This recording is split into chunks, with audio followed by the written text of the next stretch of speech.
Today I'm going to be sharing with you about the thread that touches the deepest part of me. Talmidah.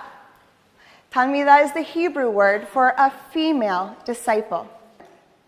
Now, we're going to start with those pink pens. Did everybody get one? Yep. And you can turn to page 28 in your notebooks. It's titled Talmidah. At the top of your page with your pink pen, would you jot down the names of two women who you are close to?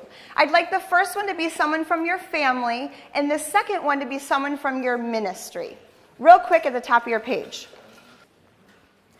Now, it only takes a glance at Jesus' life to see how counterculturally he treated women, right? You know this. He converses with women. He stops for women. He touches women. He feels for women. He heals women outside and in. This was not how Jesus was supposed to relate to women. Josephus wrote in the same century, "A woman is inferior to a man in all respects." The Mishnah states, "He who talks too much with women brings evil upon himself and neglects the study of the Torah."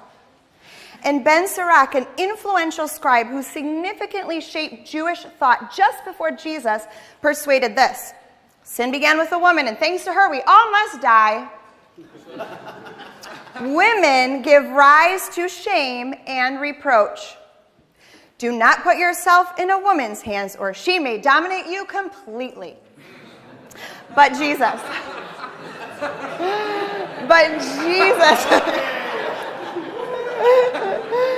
Jesus loved and valued women in a way that was completely unexpected. His heart was different.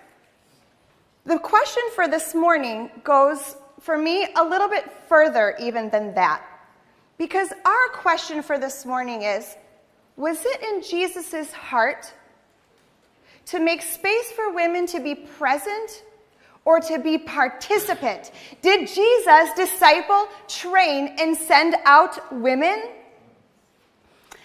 It's a valid question, you know, because when it came time for Jesus to choose his leader trainees, he did it very carefully. He went up to the mountain and he prayed all night, conversing with the Father. When he came down from the mountain, Luke describes a large crowd of disciples. And Jesus chooses 12 of them.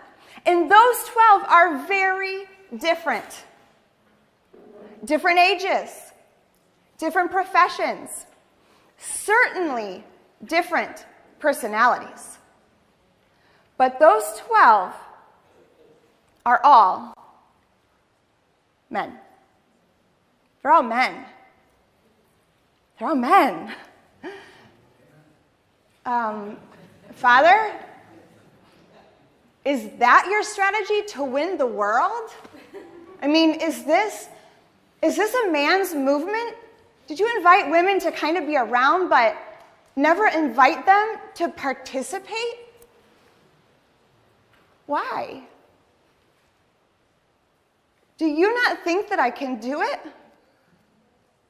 Do you not think that I want to do it? Because it's all I want to do with my whole life. My heart cries out like Jeremiah's, who said, "Your word is like a fire in my bones. Keep it in." I can't. All I want to do is share about you. I've been teaching women for years how to make disciples. Have I been doing the wrong thing?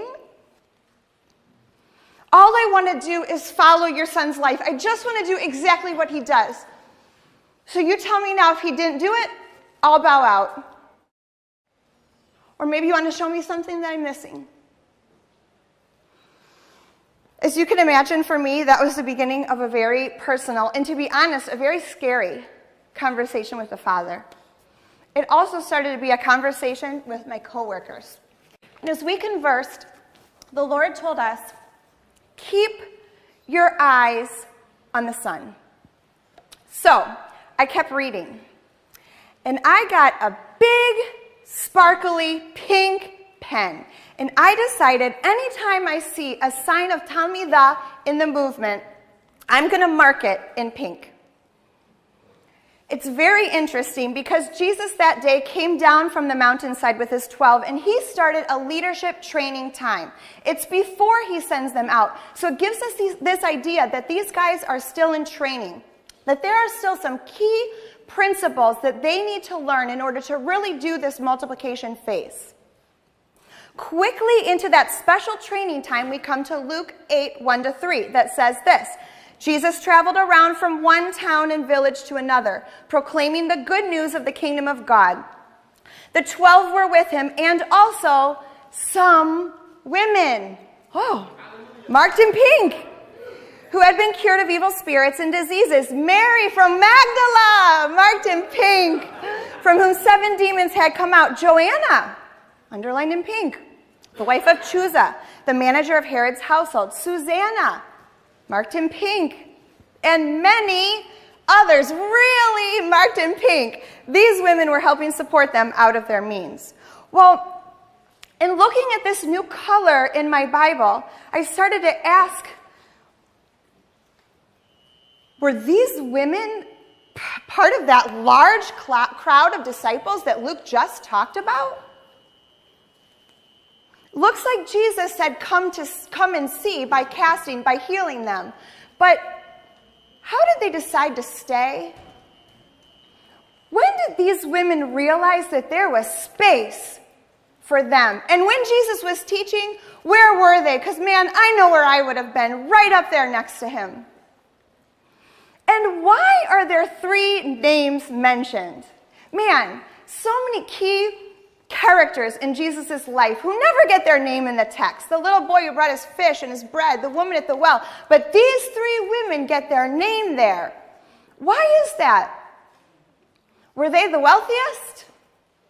Were they the prettiest?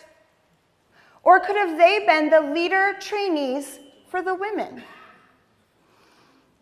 It was then that I realized that I needed to get this picture out of my head of these women over on the sidelines cooking over the campfires. Especially since we know from this morning Jesus did that too, right? And even sent his men to prepare the Passover meal. So maybe these women aren't all out washing all the men's underwear and prayer shawls and things, because the text specifically says the women traveled around with Jesus. Well, men weren't supposed to have women following them around. Men were supposed to be like their fathers, who were like their grandfathers, who were instructed to, I quote, never sit down with a woman, never to trust a woman, and to have a silent wife in a well-run house. I don't think it was one of the 12 who decided to have the women following them around. It seems to me like they were invited by the rabbi himself. When a Jewish rabbi looks at you and says, follow me, that is a clear invitation into a discipleship relationship. It's an invitation to be like him. We also know that when these women accepted this invitation, that they were rejected by their families. They carried heavy stigmas. And above all, they gave up everything. You know what that sounds a lot like? Talmidah. We also know from Mary, the sister of Martha, who sat at Jesus' feet in a rabbinical exchange, that Jesus' heart was to have women disciples. True disciples, you know, the ones that go out and make disciples too. These women, so from then on, I decided with my marker, from Luke 8 on chronologically, I'm going to start marking in pink the term disciples.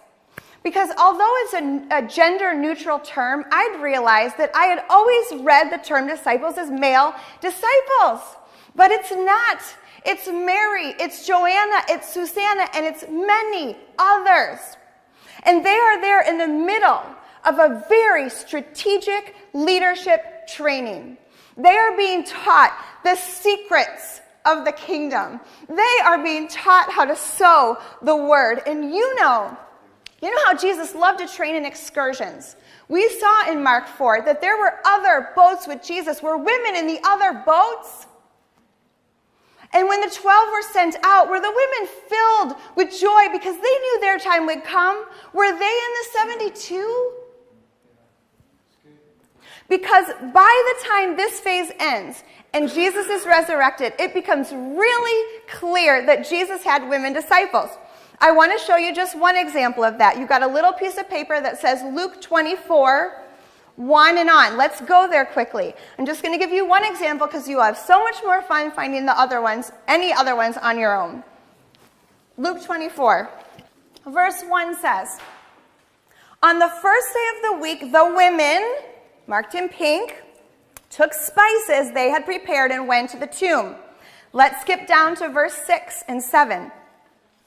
The angels come and say, he is not here, he is risen. Remember how he told you, underlined in pink, while he was still with you in Galilee, that the Son of Man must be delivered, crucified, raised again. The angels reference what Jesus was talking about 6 months earlier, recorded in Mark 9. So let's go to Mark 9, the second passage on your paper, and let's ask, who was he talking to? You all will recognize this as Jesus' second prediction. Mark 9, 30 to 31.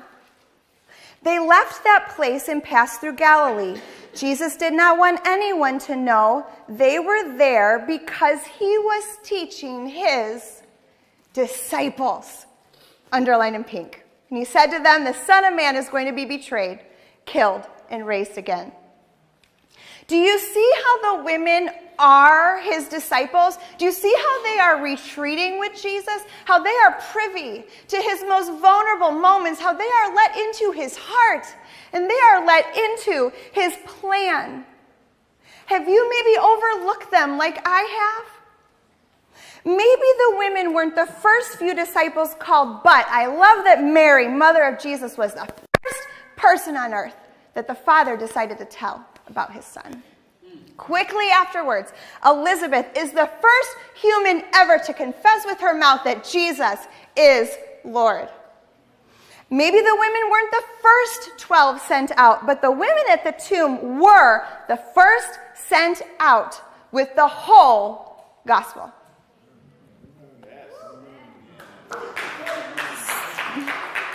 So I am learning that Jesus modeled that to win the world, which is half men and half women, that we need to work together to be discipled, trained, and sent out. That's what his movement looks like.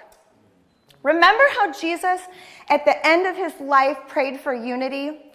I wonder how much of his heart's cry was for his Talmid men and his Talmidah women to work together as a team in holy and healthy relationships.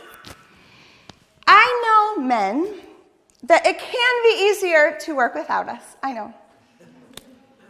Women, isn't it true that it can be easier to work without them? But working apart is not the son's story. Seems to me that our author God, who was the writer of this whole story, had a pink pen in his hand as he wrote. And he passed that pen on to his son.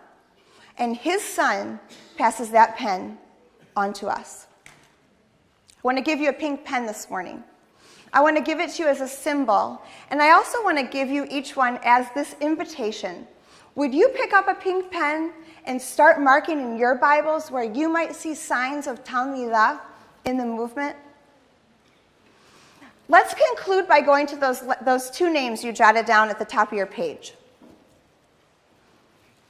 Look at the name of the first woman.